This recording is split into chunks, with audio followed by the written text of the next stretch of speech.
joins me at the desk. So you have been looking over the last 45 minutes, new data from the National Weather Service about that tornado out of Bourbon. Literally right before we jumped on the air today, it was one of those things. I had the show ready to go, and then whoop. Yeah, the news guys love us. Talk about this, though, because you said it was an EF1, but the winds, my goodness. 105 mile an hour. You can see it right there on your screen, Josh. Yeah, that was the peak wind gust that the National Weather Service figured out from this storm. Actually, not by the radar, but actually they go off of damage. And unfortunately, a lot of the damage was caused in the city that's right behind me there, the city of Bourbon. So you can see that tornado track went right through the middle of that town and unfortunately damaged a few homes. Now, usually when they're looking for damage for EF1 storms, we're seeing just a couple roof shingles that have been torn off or even portions of roofs. For it to actually be an EF2 storm, that means obviously the winds are going to be stronger and you'll see more significant damage,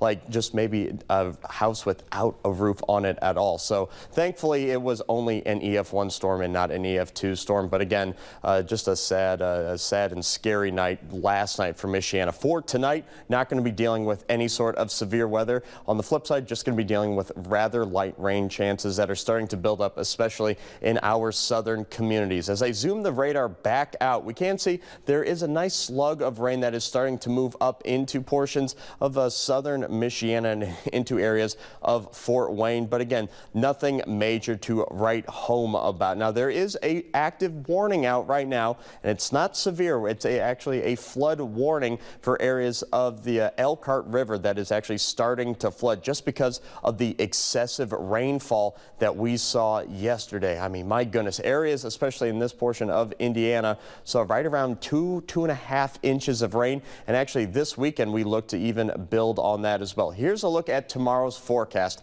A high temperature of 56 degrees, scattered showers later in the day, especially earlier on. We're just going to have some lingering chances from that overnight rain, clearing out for the noontime hour and then starting to uptick those rain chances as we start to head into the early evening and then the overnight hours. So let's go ahead and talk about specific rain amounts for Michiana. Now, this is going to be going through this weekend, actually onto Sunday. Right around noontime, I have this stopped by. And as we can see, the more areas that will be impacted will actually be to our south. Rochester picking up a little over half an inch of rain. Same deal with Warsaw. And these folks already saw an incredible amount of rain. So if anybody down there is prone to basement flooding or any sort of farmland flooding, low-lying area flooding, you need to be on alert and just monitoring the situation. Again, we're used to this springtime rainfall, but back to back to back, it can start to add up on you and the ground can start to be saturated. So obviously it's a close thing